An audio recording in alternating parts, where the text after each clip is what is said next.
Frydenberg is a phenomenon that everyone knows. You'll never see his likes again.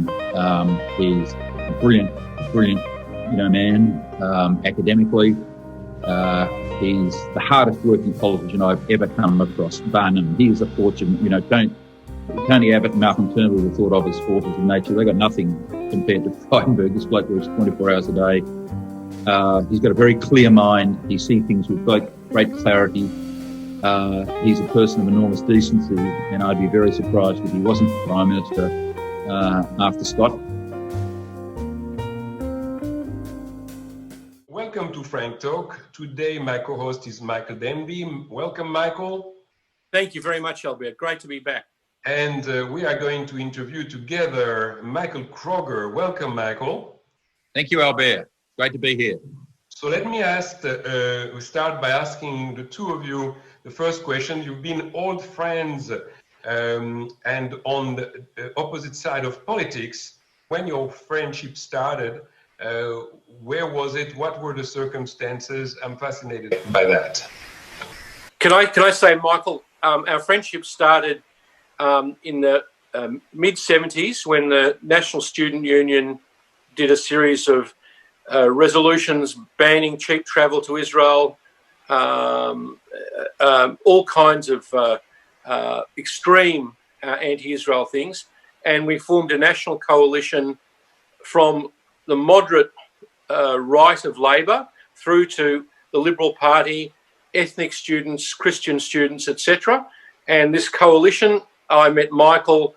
He's always been a very funny person, which I always take as a good sign that people who have a good sense of humour are always good to deal with in politics. Mm. Oh, well, Michael. And Albert, to add to that, at university, we like open minds and we like open debate, and that's one of the things that's a problem in universities today for the reasons we know. But in those days, in the mid to late 70s, the Australian Union of Students, as it then was bedeviled by this hard left anti-Israel group. And amongst the liberal students, when we're determining our views and forming our views about what constitutes a democracy and why free speech and democratic elections are important, why the rule by the ballot, not the bullet's important, there was this quizzical, view amongst liberal students of what is wrong with Israel. I mean, it's a democracy. They have free elections, there's free speech. It has a free flow of goods and services, that is free markets.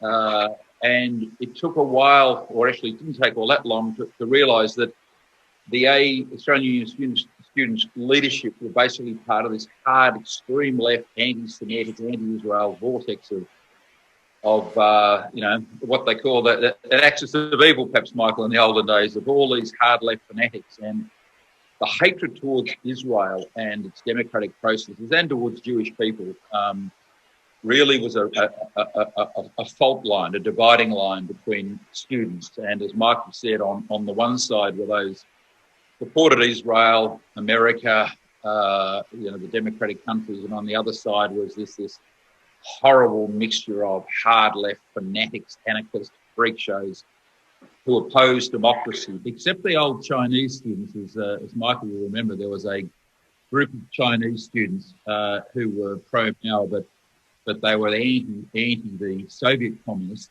who were part of the AUS leadership, and the pro-Chinese students never had a good relationship with the pro-Soviet students because of their places of origin and their differences. But it was a defining moment in my life to understand why and what this dividing line was on foreign policy. And I've always held it as a truism in politics, certainly the Liberal Party, that if you don't understand the plight of the Jews in Israel, of the Jewish state, of Israel as a nation, if you don't understand it's important to Western democracy and the values of freedom and what we all cherish, if you don't have sympathy with it, if you don't understand it, if you don't study it, if it's not important to you, then you're on the lower rung, as far as I'm concerned, of people that should ever run for Parliament, because that is one of the defining issues of my life. And Albert, I wanted to add one thing on this, is that Michael and Peter Costello and people like them were all normal Australian students with a normal sense of humour, love of sport, and they hated extremism. Australians don't like extremism. So all of these this is very important for our American and UK and Israeli listeners to understand. Out of that period, this extreme left anti-Israel group created a much more important group in mainstream politics in the Labor side and in the Liberal side, who have this as a core issue for them, but in support of Israel and the Jewish people, because it goes against the Australian grain. They don't take fanatics. They don't like them. They just think these people are obsessed and nutty. And that drove people into the pro-Israel camp.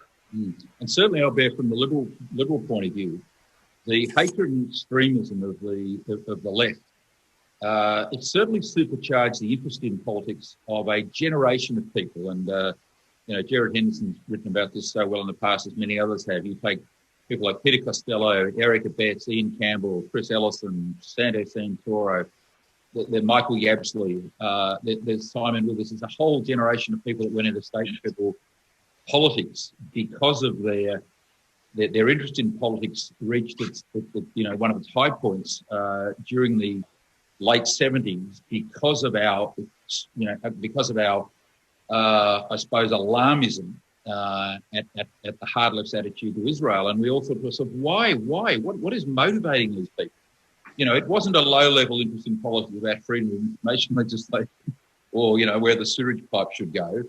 We found it difficult to understand early on why there was such a hatred. And when we realised later on what it basically was, it then formed the foundation of a lot of views and values of young people in politics. And Chris Pine and others have been part of that generation as well. By the way, I want to thank you, Michael, for interviewing Christopher Pine. That was a great interview, even though the sound was not terrific, unfortunately, but we understood every word, and that's the main thing. And the interview, I think it's the best interview that Christopher has given, and I've seen a few of them, about his book.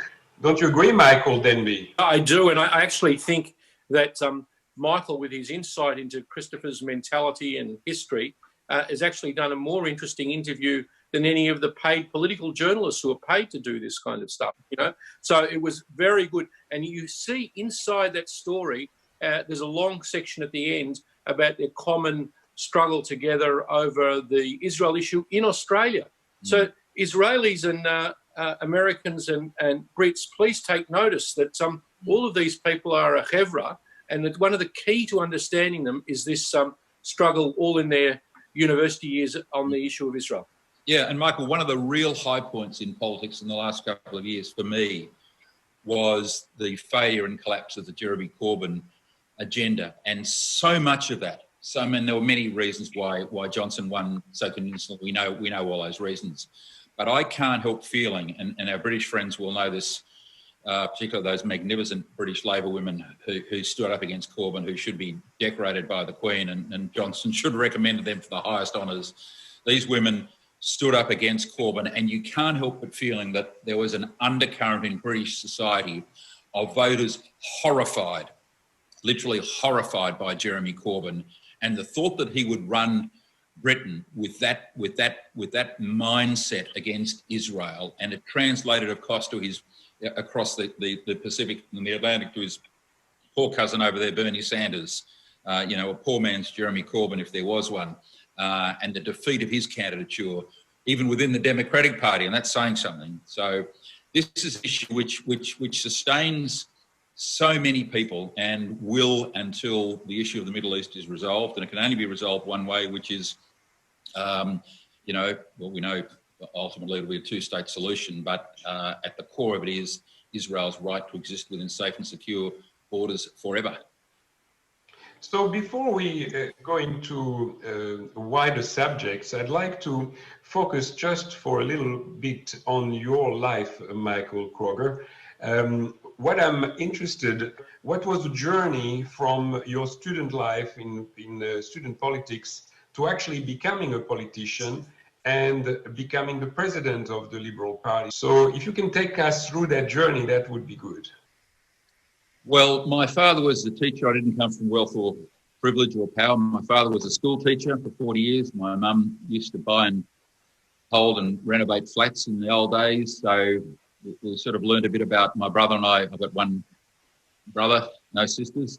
We learned a bit about sort of sweeping floors and trying to make some money through renovating flats and buying and selling antiques, which my mother introduced me to. So we sort of got our hands dirty, understanding the nature of how small business operated. My father was an accounting teacher, very strict on tax, etc. So my views were formed by my parents, which was, take risks but abide by the law. I then, I was an anti-communist. I defined my early politics by being an anti-communist. I don't think there's anything wrong with defining yourself by what you're against as you formulate your views. And then I was on Channel 9 one day in an old show called The Current Affair, run by Mike Moynihan, and Jim Cairns was the speaker. This was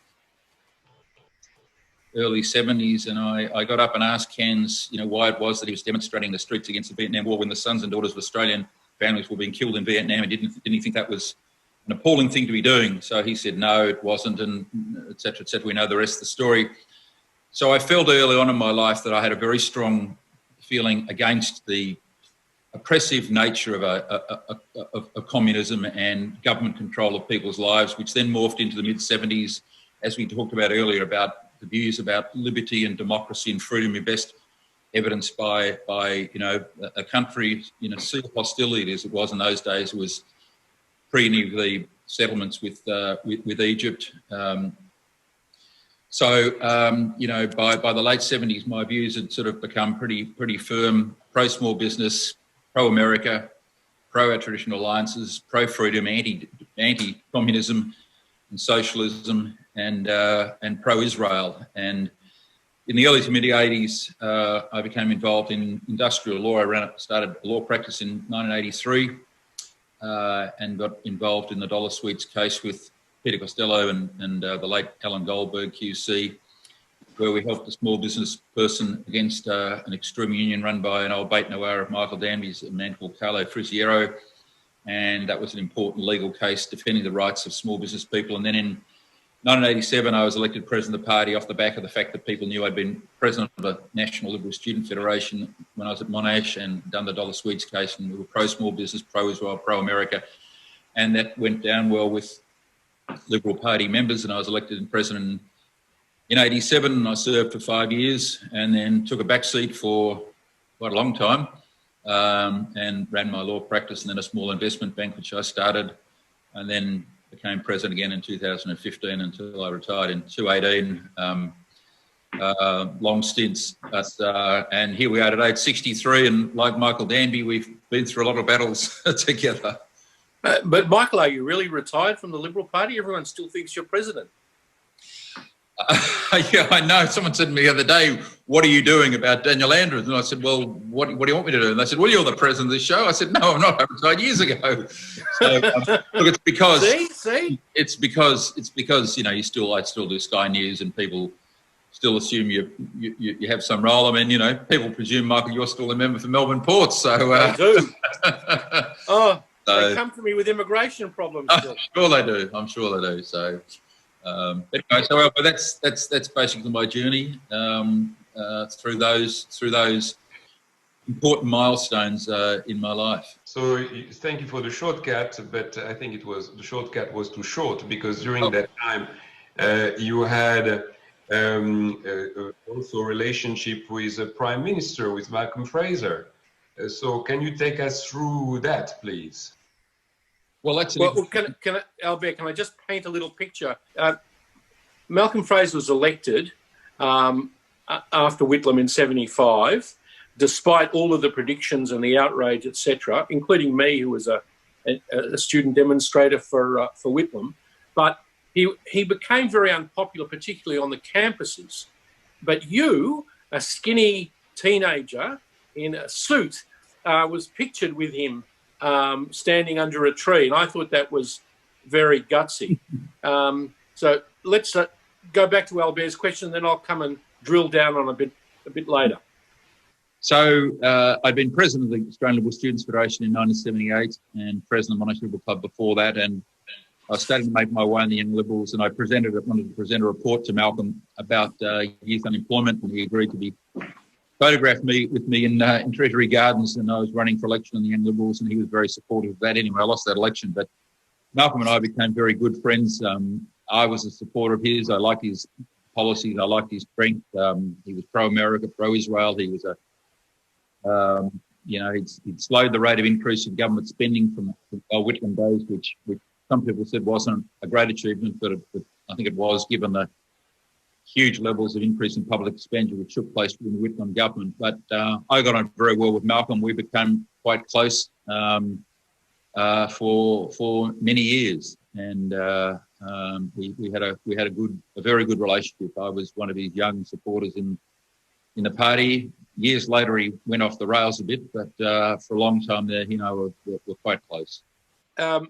You had that early relationship with him, and he had some very difficult years. He was defeated in 1980. I still remember the sight of the late Mr. Koppel, the Orthodox Jew, standing behind him, crying his eyes out when Malcolm was at the Southern Cross Hotel and losing the elections. But after that, he took a sharp turn to the left. He became very anti-American, very critical of the Anzus alliance, very critical of Israel. Albert, to his great credit, used to go and see him in his offices, still maintaining the contact. But you have an insight into him. Was it something personal? Some people say that because Lloyd's of London went upside down and he was one of the major signatories and that he lost a family fortune, that was the thing that turned him. What was it? Because he was quite vociferous in his latter days, very popular with The Age and the ABC. That election defeat was, of course, in 83.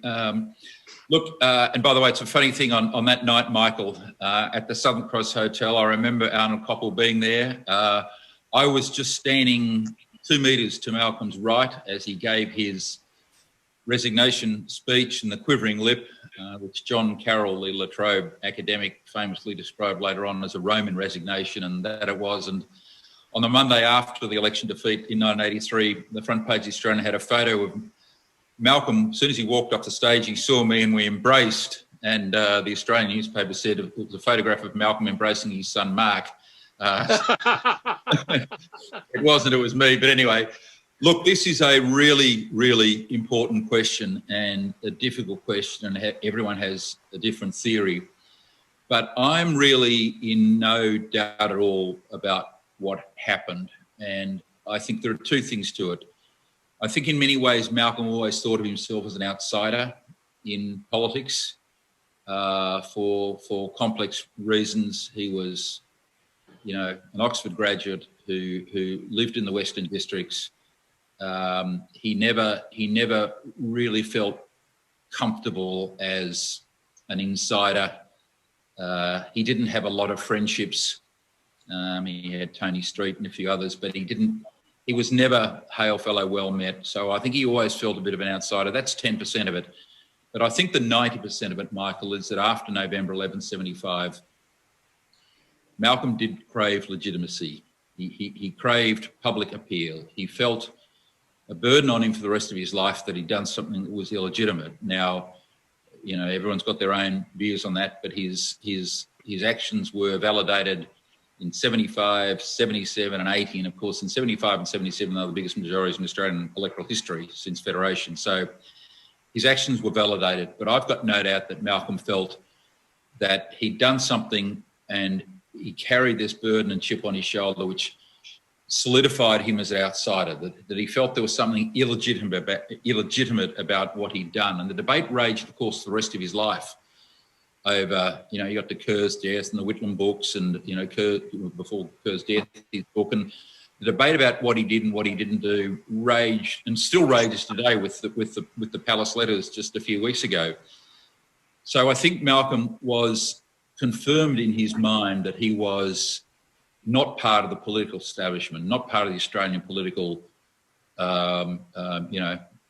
mindset. He was an outsider. He started as an outsider and became more outside. And as he became more outside, he became more distant from the Liberal Party. He then had some arguments after he left office with John Howard, who was, leader or vying for the leadership with Andrew Peacock. Malcolm didn't get on with John or Andrew, of course, after he left the prime ministership, and that's well documented. So he became estranged from the leadership of the Liberal Party and then from the Liberal Party. And he constantly attacked John Howard when John was prime minister. John Howard never responded, and he quite probably didn't respond. And Malcolm drifted further and further away. And I think, as I said, this has substantially got to do with a feeling of illegitimacy, the outsider mentality, which then got worse and worse. He was even a speaker at the Byron Bay Writers Festival one year. And I think if you're a former Liberal speaking at the Byron Bay Writers Festival, you've really hit rock bottom. But Albert, Greg Sheridan's spoken at the Byron Bay Writers Festival. Well, he must have thought he was going to another event. Yes, the theory of Michael that Malcolm was a Lloyd's name, and apparently with the financial crisis, of course, all the Lloyd's names lost their fortune, and Michael Danby was saying that that's perhaps why he changed his views on many things, and he became a little bit aigri, we say in French. But the reality is that was too late already in the piece, Michael. He had actually, from what Michael Kroger describes, this happened much earlier. It happened immediately after he lost his prime ministership. Look, it could well have been, Michael, but I never spoke to him about that. I played golf with him a few times, around that time. He first moved from the Western Districts down to Red Hill later in life and played golf at the National Golf Club. But I never spoke about that. But yeah, as Albert said, it was much earlier. His distance from the Liberal Party commenced, within years of the '83 election defeat, with Howard and Peacock being leader, as I said, neither of whom he got on with in those days. Did he have to sell Raheen because he lost all of his money, though? And is that why he shifted to Red Hill? Well, he did sell Raheen. Why he sold it, I don't know. And I wasn't privy to any of those discussions. Sorry. That's the rumour, but that's the rumour, but I don't know. But that's a mismatch in the timing again, Michael, because that happened earlier. I bow to your greater wisdoms. Well, I think chronology is telling us the story here. Okay. In any case, carry on, because I know you prepared some interesting questions for Michael. Well, I canvassed this with Michael in a conversation previously, and I won't push you over this, but I just think people need to know something about your deep friendship for Peter Costello, and it's not prying for personal details. It's just to know whether it was a policy difference or it was a private political difference. If it's the second, then it's just important to know that it was that. If it's a policy difference, it's interesting to know the issues. Peter Costello was the Treasurer of Australia, and he actually was the very first leader of our leadership dialogue in May 2009.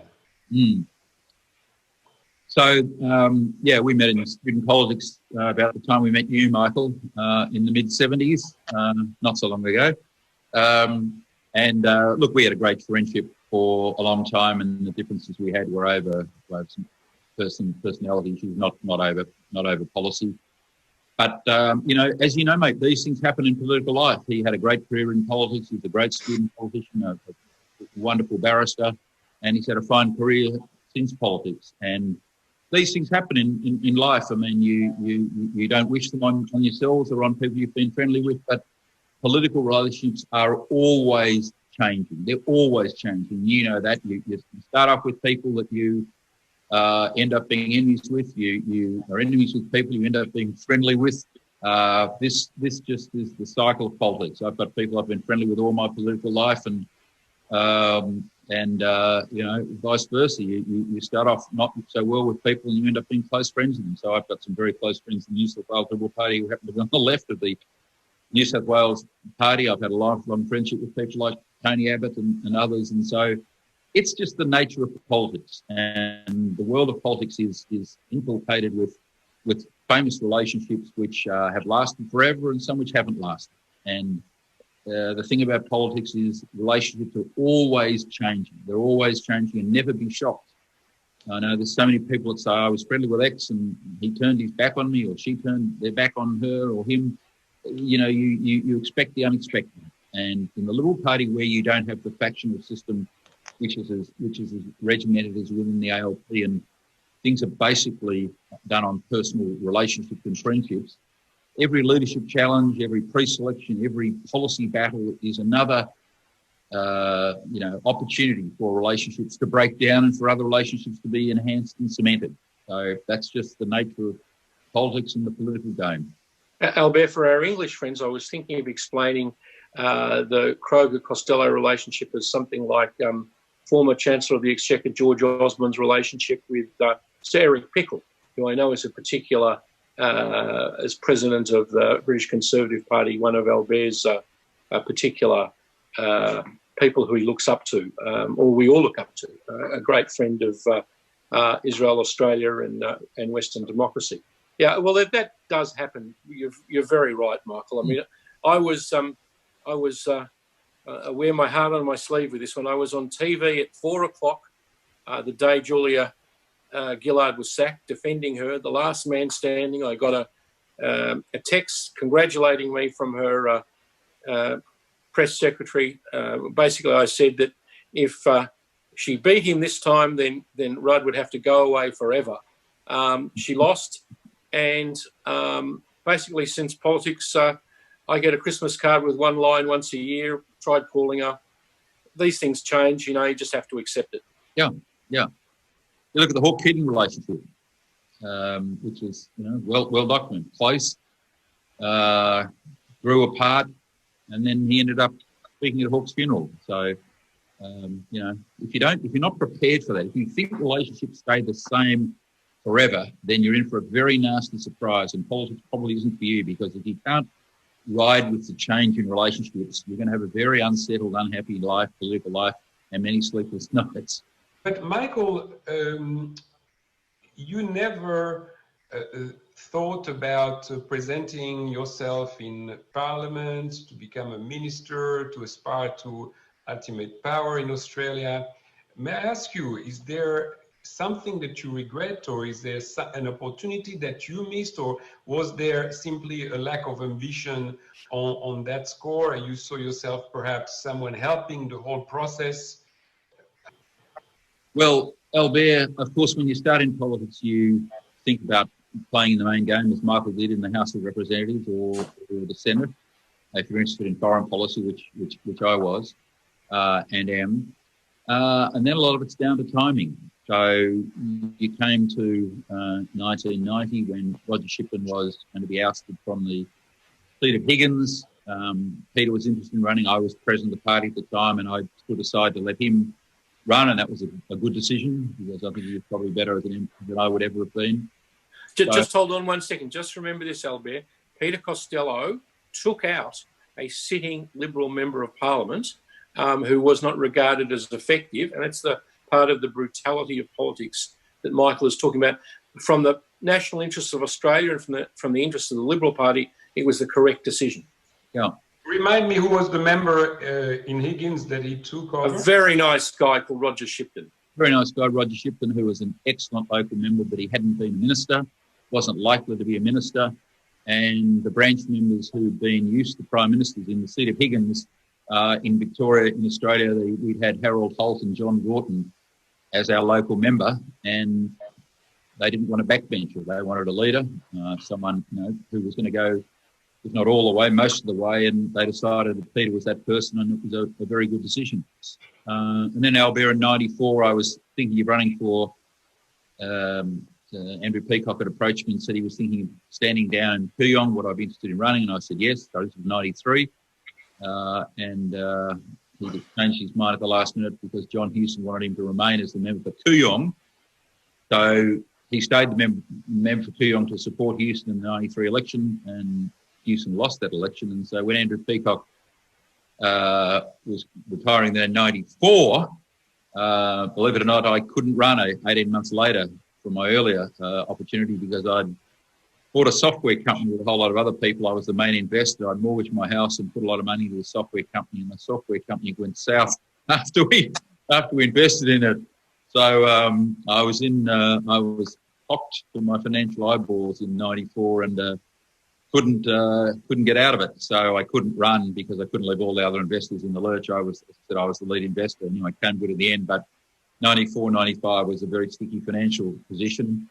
And thereafter, mate, I just stayed in the background. I supported Peter and a lot of others, and worked my way in the back rooms, trying to give good advice, political advice to people, and supporting people who were, good people who are in Parliament. And I think that's one of the things you do in the organisational role. You try and get good people into Parliament and get underperformers out of Parliament, which is just as important, by the way, as the first thing. I mean, you can't have seats clogged up with perennial backbenchers. Your presence in the Liberal Party is an example of success and a contrast to the New South Wales Labor Party. All of their good senior people, John Della Bosca, Michael Eason, Mary Eason, etc., have no influence on the party administration. And you've got all of these gormless teenagers who have ended up taking LD bags full of cash without realising, the political importance of it, who've got no politics at all, and who just sort of suck up to whoever the big Chinese donor is, whether he's working for the United Work Department of the Chinese Communist Party or not. And that's why two of them, before ICAC, poor old Sam Dastyari, makes speeches because his laundry bill was paid by one of them. And, they need people like you, all political parties, to, be the wise elder who steers the talented, young and middle-ranking people through to state and federal parliament. So I think that, you make a very good point. The organisational wings need to be strong. I freely admit that my medicine's probably a bit too tough for the Liberal Party. You can't. What defeats voluntary organisations, whether it's political parties, Rotary, whatever it is, drift, and weak leadership, paper shufflers, people who just do the minutes and turn up at the meetings, and people that won't make enemies, people that want to make decisions which are just keeping the fires burning at a low rate. You actually need people, as Keating once said, skiing downhill on one ski. You need, in the organisation, you need people to make decisions, because voluntary organisations worldwide, no matter what they are all pretty well all in slow decline in terms of membership, because younger people are not joining, they're doing other things. We can talk for hours about that. But the political party membership has declined worldwide by 30, 40% over the last 20 years. Every political party, even the Greens.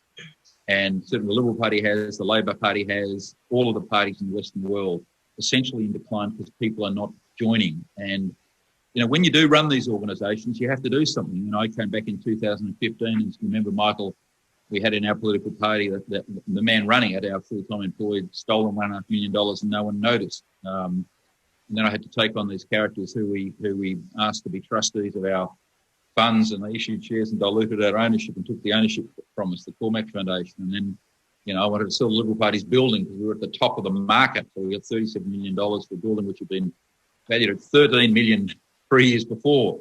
I mean, these are all very difficult decisions to take because most people don't want to make tough decisions. They just want to come to a meeting, hear a guest speaker. So, my medicine is probably too tough for the Liberal Party, which is why you make a lot of enemies. You can make no enemies in politics. Just do nothing. Just shuffle paper. Tell me about it. Yeah, and just be remembered as a good old Freddie was there. He brought the milk, to the functions, and he served good coffee when he was president. He played the piano at the old people's home. Yeah, he did. He was president. He playing the piano. Well, no, you've got to do something in these positions. You can't just be a vegetable. Just growing slowly in the garden like a Brussels sprout. Did you sell the building at the top of the market, or did you have to? Did they force you to wait? No, we sold the building for $37.1 million, and it'd been valued in 2015 at $13 million. And the building needed a lot of work on it. This is our headquarters we bought 30, 40 years ago. And the property market in Melbourne was booming, because Albert knows better than anyone. And, you know, it had been valued at $13 million when I came into office. And 3 years later, we got an offer for $37.1 million. And I thought, property can go up. Of today's market, you definitely did very well there, Michael. But Michael, you've been obviously a mentor to a lot of liberals. Who do you see today are the rising stars in the Victorian politics in the Liberal Party? Well, I mean, Frydenberg is a phenomenon that everyone knows. You'll never see his likes again. He's a brilliant, man, academically. He's the hardest working politician I've ever come across, bar none. He is a fortune. You know, Tony Abbott and Malcolm Turnbull were thought of as forces of nature. They got nothing compared to Frydenberg. This bloke works 24 hours a day. He's got a very clear mind. He sees things with great clarity. He's a person of enormous decency, and I'd be very surprised if he wasn't Prime Minister after Scott. But of course, then in politics, you know, the luck of politics plays a big part. Wow. You know, we've got some great other great people here from Victoria. Greg Hunt, the health minister, has done a smashing job in over the COVID calamity. Michael Suker's a rising star, a member for Deakin, probably the best marginal seat member I've ever seen. He's a phenomenon locally. People like Alan Tudge, Sarah Henderson. We've got some great people. In the state parliamentary party, the rising people are obviously people like Tim Smith. I mean, Michael's leader now and doing a very good job. Tim Smith's obviously a rising star of the future. So we've got some good people. But as I said, as much as it's getting good people in, you've also got to have the courage to get, people out. And a lot of members have been there 20 or 30 years and are still on the backbench in safe seats. Someone has a responsibility to tap them on the shoulder and ask them to go. Because if you clog up a safe seat for a long time, or you lose a safe seat when you shouldn't, they are great political sins. So it's hard to get good people to run, and when they are prepared to run, you need to get them into seats where they're going to, stay for a long time and rise to the top. Albert, can we just backtrack for a second on what Michael just said? He said two things that I think will raise the eyebrows of our British and Israeli listeners, and they are one about Greg Hunt, that he speaks Hebrew fluently from the federal health minister in Australia, the person in charge of COVID, from his time working on a kibbutz. More important is what you said about Josh Frydenberg, that he will should be Prime Minister after Scott Morrison. That says a lot about Australia. That's a very big judgment call, particularly from people in a minority that Albert and I belong to. You really think that Australia could have a Jewish Prime Minister? I'd be very surprised if he wasn't Prime Minister, quite frankly. Michael, like you, I've been in politics since the early 70s. I've followed it since 1966. I remember sitting there watching Menzies resign on television. So that was one of my first memories. I remember the night I was sitting at home when Kennedy died. But I've seen a lot of people come and go over the last 50 years. No one better than Frydenberg. And the most important thing about Josh, by the way, is his sheer decency as a human being. He's got a beautiful wife and family. But he is a fundamentally, outstandingly decent human being. I mean, he's defined by his humanity. And that's why I've seen the attacks on him, over his re-election, just disgusting. I mean, this is a person the Australian Parliament is lucky to have. Well, that's a wonderful endorsement coming from you, Michael. Josh will be very, very happy about that. May I ask you the same question about Victorian politics? Who do you see are the rising stars in the Victorian Parliament? Well, as I said, in the state parliament, I think people like Tim Smith have got a great future. People like Georgie Crozier have done very well. I think Georgie's in her 50s. Sorry, Georgie. There's quite a number of people there. James Newbury, the member for Brighton, is a very good man. He was elected at the last election. So Richard Reardon, the member for Polwarth. So we've got 4 or 5 very good younger people coming on who 5-10 years down the track will be able to play a very good role. So, yeah. People like Tim, you truly mentored, because you introduced him to me, was not even 30. I remember when he was running for his first seat. Yeah, and he's been to the dialogue a couple of times, so that's important as well. So many of our listeners from overseas will remember him from the dialogue. His father came one year, so he's a good person. And, you know, going to these overseas conferences is a great education for politicians, because they get out of this mindset of that everything's very local and it's all, you know, about the trains and the cranes and the pipes and local policy and schools and those things, which are all fundamentally very important. They're the mainstay of a politician's life. But unless you've got a broader world view, unless you can see what's happening in the world, and this is where going to conferences like the Dialogue are so important to people. They see the world through a different lens, and that's vital. Well, let's talk about COVID for a minute, because 3 of us are in lockdown in Victoria. So I'm hearing from various sources, medical sources that I listen to, that the virus is now seem to be making kids susceptible to it. And earlier in the pandemic, that was not the case. Also, there are people now reporting some neurological symptoms 3 months after being declared cleared of the virus. So I'm trying to put that together and understand the rationale about smashing the economy in the way that we're doing it here in Victoria, and also the enormous debt taken on by George Frydenberg and the Prime Minister. That is something that actually really surprised me. But in trying to analyzing that and not being able to get much transparency from the people that provide advice to our prime ministers and premiers and so on, do you think there is something that the government knows about the severity of this virus and they're keeping it to themselves because they're trying not to create a panic in the population? Is there something along those lines that's playing out here? I don't think so. I think, you know, because news comes from so many sources. I think if there was something they knew, we would know, and if they knew it, it would be known by governments around the world. And there's over 200 countries and governments that are dealing with this virus. And so if there was something, we'd know it. What do we know? We know that earlier on, young people weren't being tested as much as older people. We know that young people, by and large, are not dying from coronavirus. We know the symptoms are mild. We know that over 98% of people's symptoms are mild. We know there's no vaccine. I don't think there will be a vaccine for a long time, and I'm sick of hearing people predict there'll be a vaccine by Christmas or March or whatever. If we should proceed on the following basis: there is no vaccine until we find a vaccine. You cannot eradicate this thing. So the challenge for governments out there is, how do we live in a COVID environment where we do have continued transmission? Because no one's going to eradicate this until there's a vaccine. So when do you start reopening international flights, knowing that people are going to come into this country with the virus? And that's the challenge for governments, to set up a matrix of dealing with coronavirus still in our community.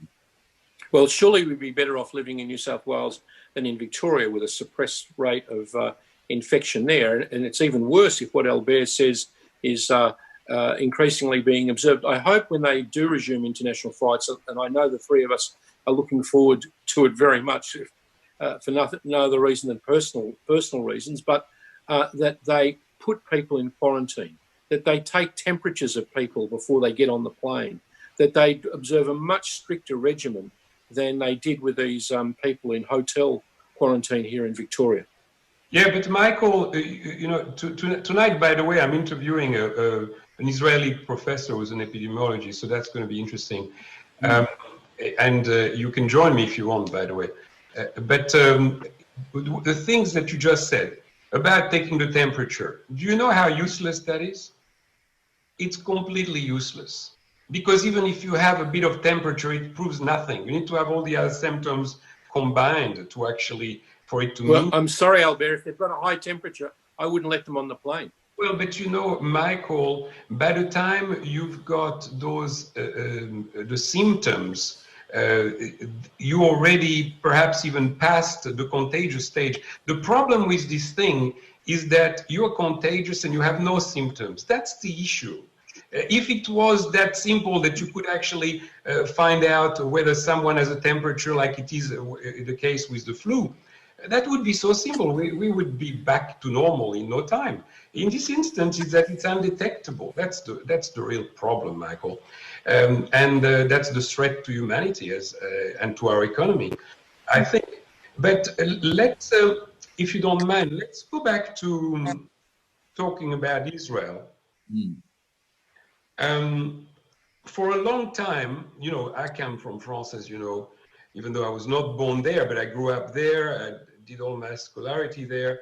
And in France, it was since General de Gaulle, since after the 6-Day War, it was a bit normal that politicians would bash Israel. Here I came to Australia in 1983, and I thought it was an incredible country for a Zionist like me, because on both sides of politics, they only had praises for Israel. Even for Malcolm Fraser. I met Malcolm Fraser in 1983, Michael. How did I meet him? He came to inaugurate a new synagogue, a Sephardic synagogue in Victoria. And that's when I met him.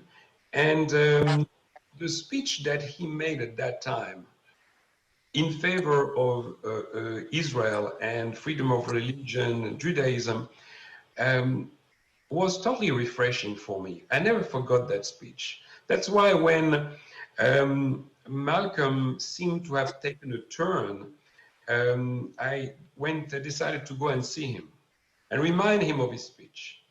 And we had a very cordial relations, and I think we had a good relationship. And he actually explained to me what happened, but I'm not privy, even now that he passed away. I don't want to ever reveal what he said to me, because it would damage some people, and I just don't want to say that. Australia now is very different. Israel has become a political football. Certainly on the left side of politics, of course, you've got the Michael Danbys for obvious reasons that are pro-Israel. But as you know, the majority of the Labour Party, I think now, has gone on the other side, especially with Bob Carr. And I know you discussed that at length the other day with Christopher Pine. Bob Carr is a total enigma to me.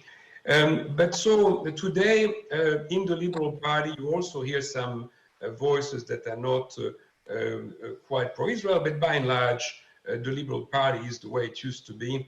So it's a very different political scene today, where Israel is now a political football. So is there a way, maybe I'm asking the question to the two of you, to remedy this? What has got us to this point? And is there any chance that we go back to the way things were, or are we going more towards a European situation where everyone will end up being anti-Israel? I'll let Michael go first.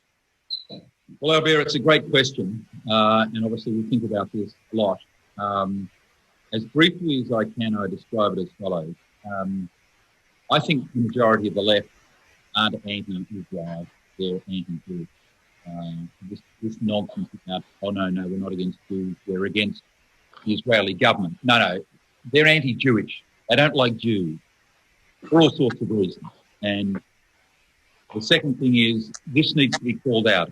In any era in the media where you have to create news, you have to create picture opportunities. Why the left demonstrate all day? They're fantastic picture opportunities for Snapchat and you know, the nightly news and Facebook, etc. I would like Israeli government, Israeli groups, community groups, Jewish organisations to get out more and voice, because demonstrations are the best public medium to get your message across for free. to voice more publicly their support for Jewish communities and for the state of Israel than they do. 30 or 40 years in my life, it's been quiet, behind the scenes. Jewish people don't want to get out and get involved in too many arguments. One of the reasons, if you don't fight, you lose. I learned that early in student politics. You need to get out there and argue your case, because if you don't, others will. A vacuum will be filled. So I would like Israeli organisations, Jewish organisations, to be far more publicly vociferous in attacking their opponents. And you look at it this way. How many demonstrations were there in Britain and Australia, let's just take those two countries, against ISIS? I can't think of one. Not one. But I can count on, dozens and dozens of demonstrations and complaints about Israel. It just shows you how weak I think Jewish people are and the Israeli government is in advocating and arguing their case when not a single demonstration is held against ISIS. God, plenty of campaigns are run against Israel. And to show you how this is cut into the mainstream, the former British Labor leader proudly runs a campaign in a British election as a proud, basically, anti-Semite, even though he denied it. We all know the truth. That Panorama program, anti-Semitism, is running right through the British Labor Party, and the British Labor Alternative Prime Minister was associating himself with it, basically. That shows you how the debate is being lost. Something has to change, Albert, and that means a far more vociferous, active campaign by Jewish people in support of Jewish rights and the state of Israel's right to exist. Albert, I'm much more pessimistic than Michael. I think the fact that Israel has become a partisan issue in America, not just between the Democrats and the Republicans, but between generations in the Jewish community, is a real sign of weakness and of turn. When you go to Israel, it's a country full of vitality, where the young people, even those who are, socially critical of the government, are fully patriotic and nationalistic about their society. The divergence between them and American Jews, particularly the younger ones, is alarming. And it's even the case here in Australia. I think the young Jewish community in Australia is only 10 steps behind the American generation. And in the Labor Party here in Australia, we're certainly not as bad as the Corbynites. Individuals can make all of the difference, by the way. If the two of you follow the career of Sir Keir Starmer, the new leader of the British Labor Party, it's amazing how one individual can change the course of history.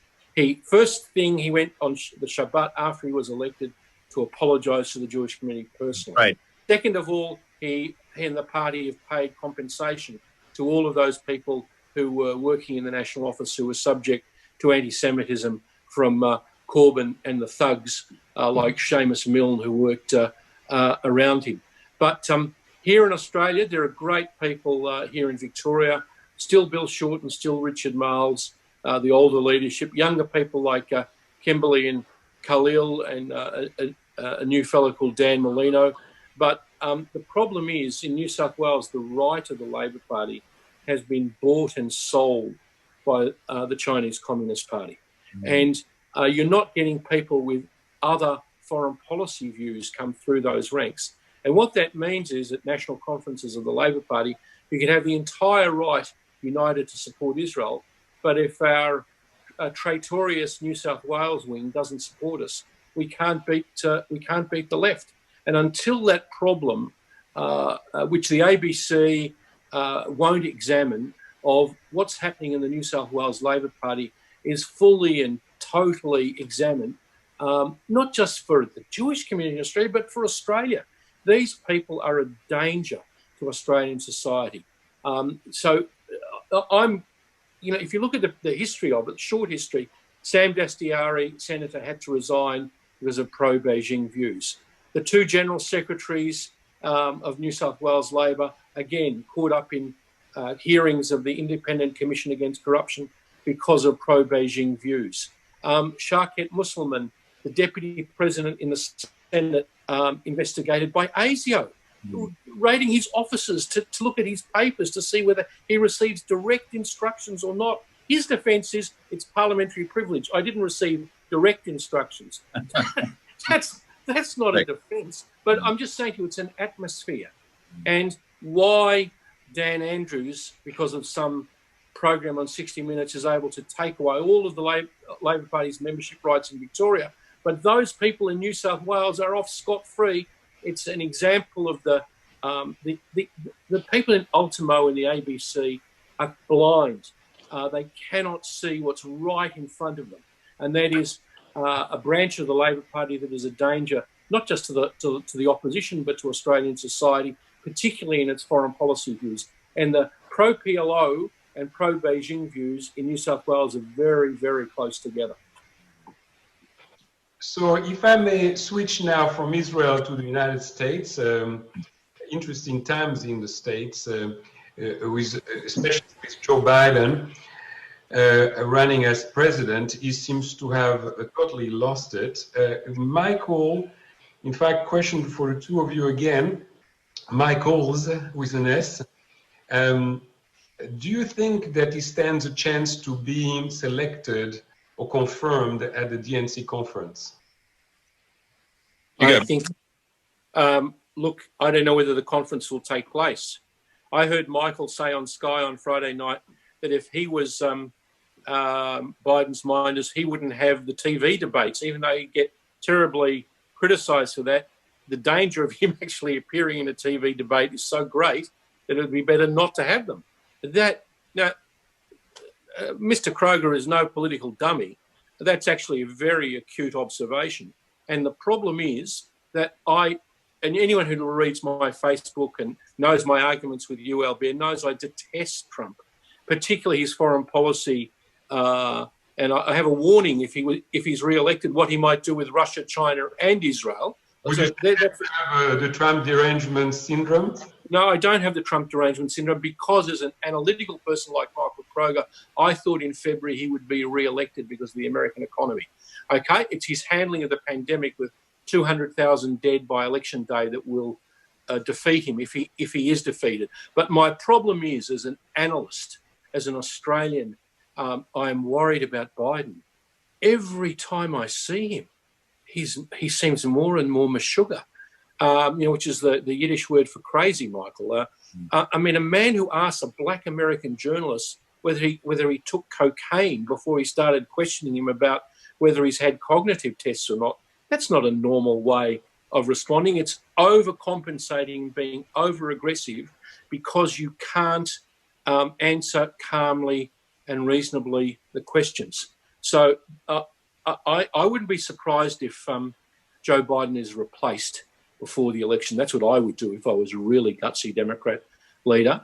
And even if he's elected by some miracle, because I wish he could be, then I hope he's replaced by a vice president as soon as possible. So that's why the woman who he picks as vice president, I think, is being delayed.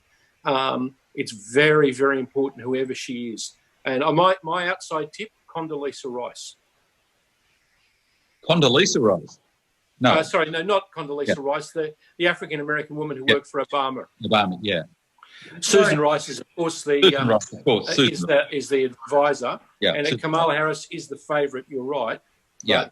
But, Susan Rice has recently moved into number 2, yeah. And I think it's interesting that she's chosen because she's a foreign policy specialist, and that may reassure people that she knows what she's doing, which many of the other women, and it must be a woman, the American voter would have concern with. So she may be very, very, very lucky. Of course, Harris may, as is probable, get it. So in talking about Trump and Biden, everyone knows the situation. I've always thought Biden would pick Kamala Harris as the vice presidential running mate for all the reasons we know. But of course, they're always going to win California anyway. So does that help him? It helps him with all the groups that we know. But Michael's right.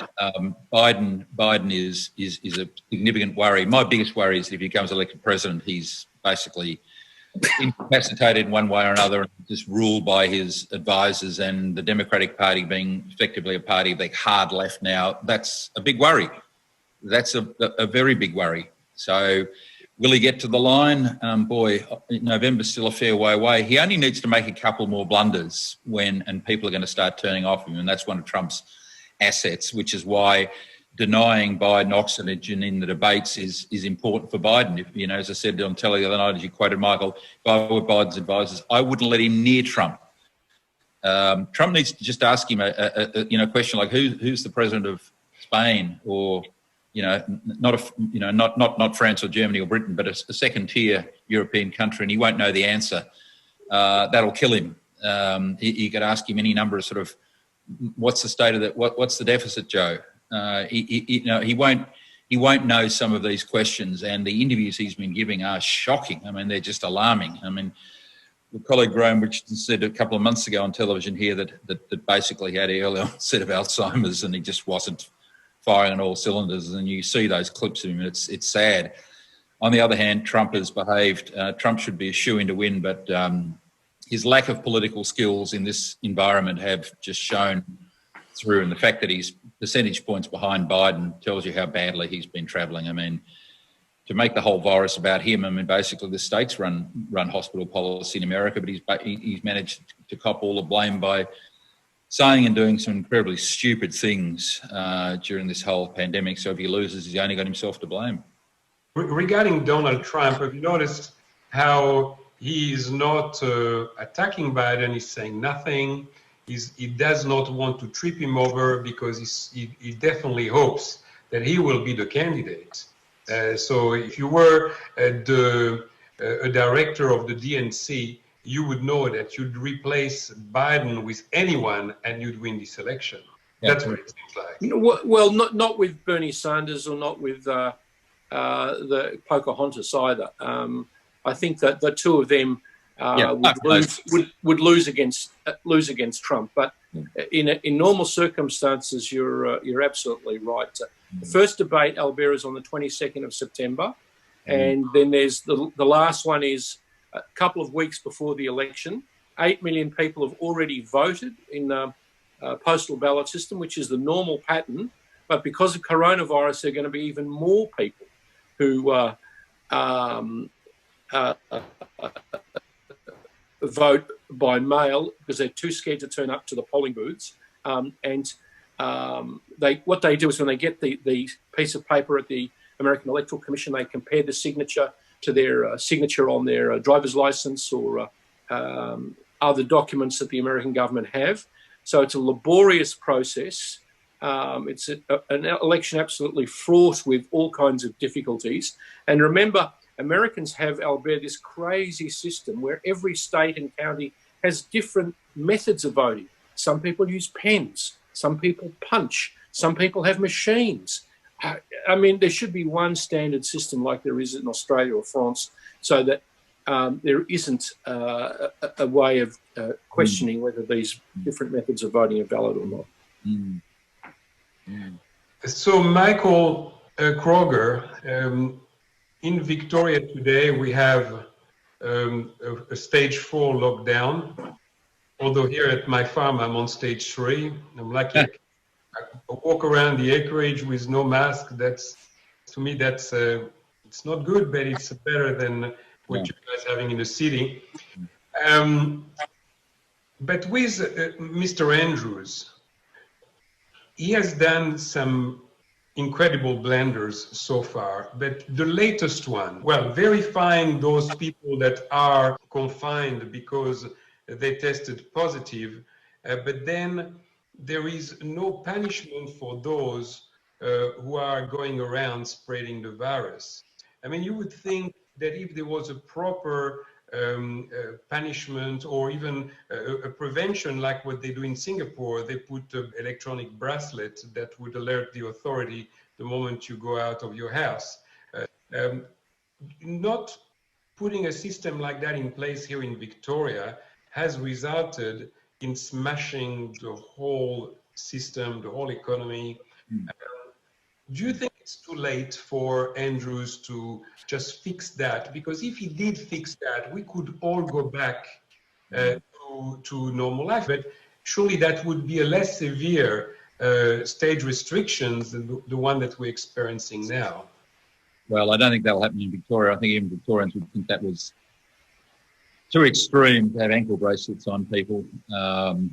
Look, you've just got to hope for the stage 4 restriction now, which for our overseas viewers is basically you are confined to your home. Most businesses are closed. There is a curfew from 8 p.m. to 5 a.m. and you're really only allowed to leave your home for 4 reasons: to get food, medical help, to provide compassionate care, or buy petrol. You go for 1 hour exercise a day. They're really the only reasons allowed to leave home. So it's a very, very strict regime here in Victoria. Albeit there have been so many mistakes along the way, everyone's willing the government to proceed, which is why Andrews has still got some measure of popular support, simply because everyone wants him to win. We all want whoever's running a country to succeed and getting rid of the virus.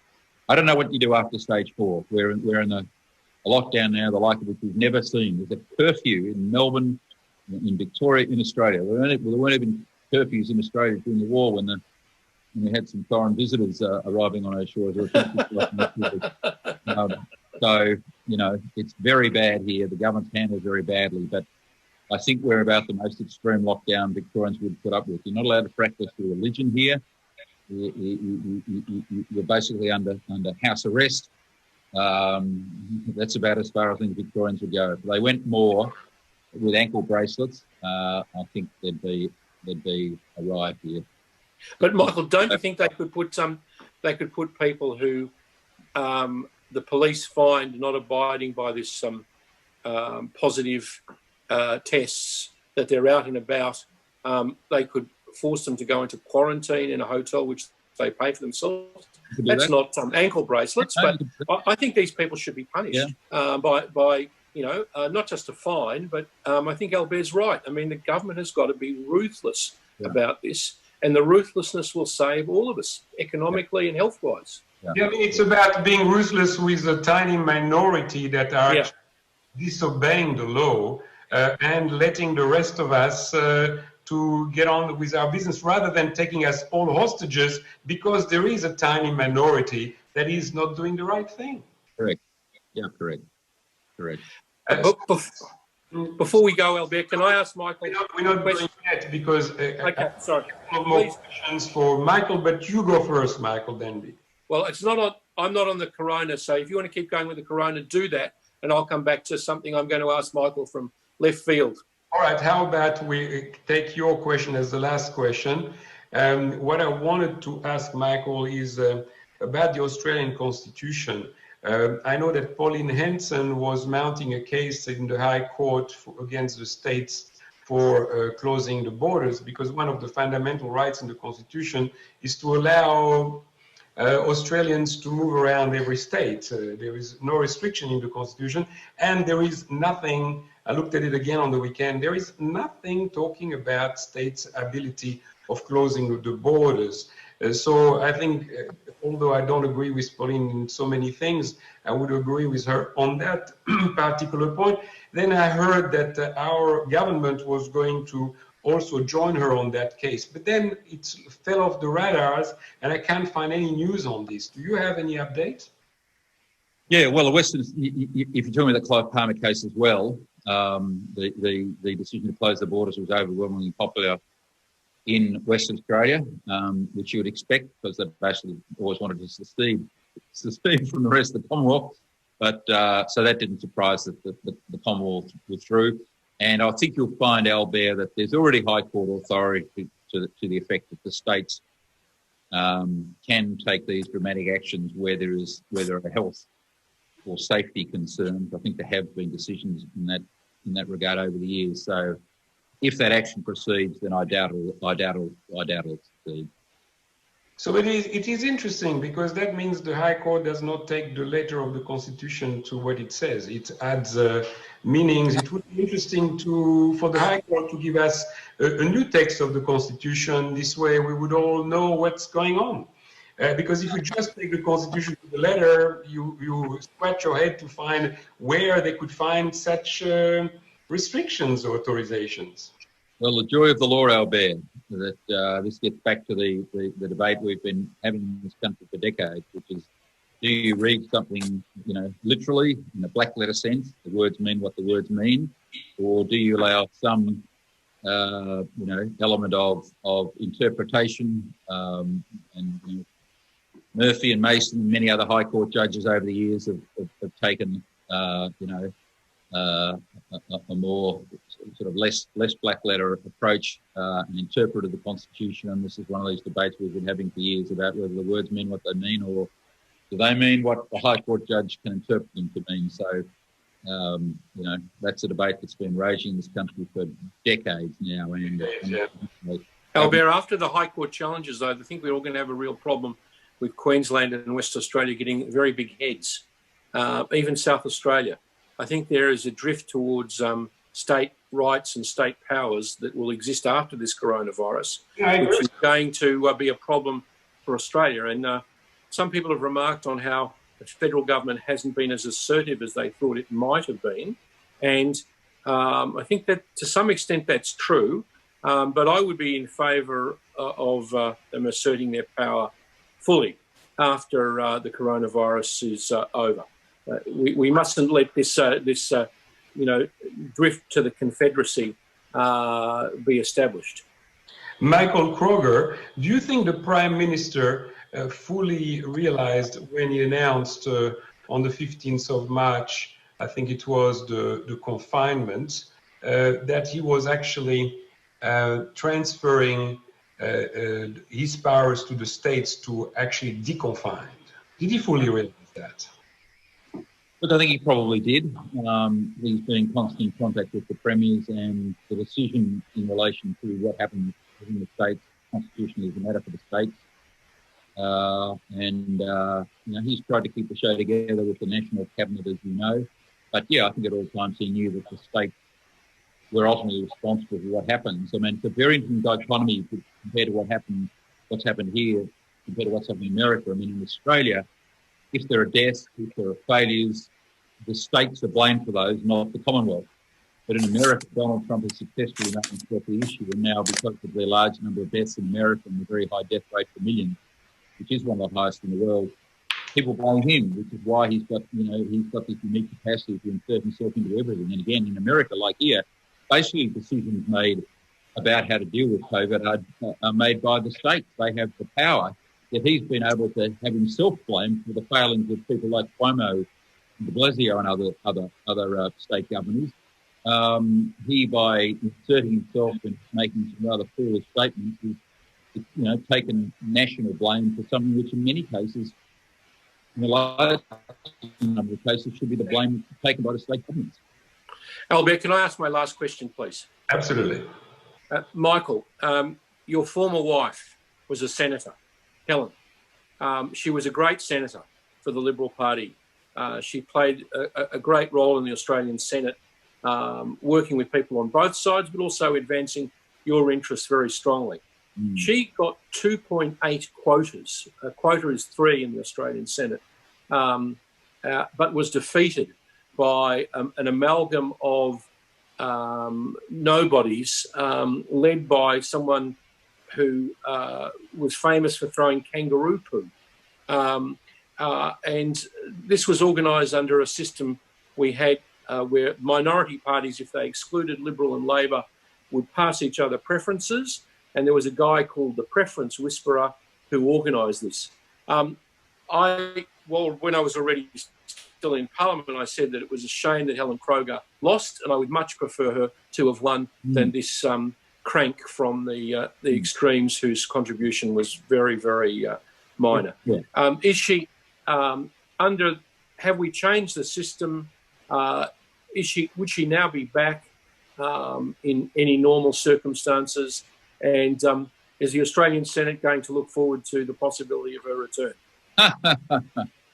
Well, she was a great senator, and she's got all the right views on foreign policy, Israel, America, domestic policy, etc. And she played a terrific role The system has changed a bit, and I think if that election was held again, she'd probably win to get from 2.8 to 3 voters. But I think she's now in the early 60s, Michael, still young, but I think in the early 60s she's probably decided that it's too late to start a political career again, and she's happy doing what she's doing. I have 2 boys who both of whom are meant to be getting married this year in August, and both their weddings. Mazel tov. Indeed, but both of those weddings have been delayed for the reason that you're not allowed to get married now in Victoria. Weddings have been cancelled.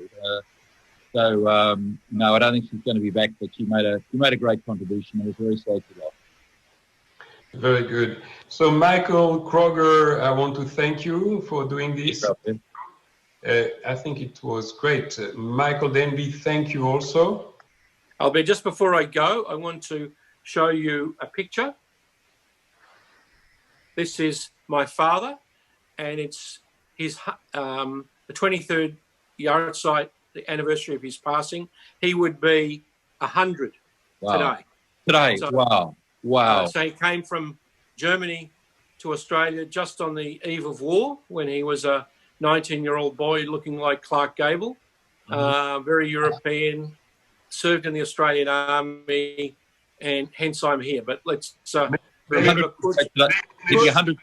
Kurt Joachim Danziger, 100 today. Wow. Shama have an aliyah. Amen. Explain to Michael what that means. No, you explain it to him. Should his spirit ascend to heaven? Wow. Well, Michael, that's an absolutely wonderful story. Wonderful story. God bless him. God bless him that he gave us you, my friend. Yeah. Thank you so much. Thank you, Albert. Thank you, Michael. Thank you for watching Frank Talk on YouTube.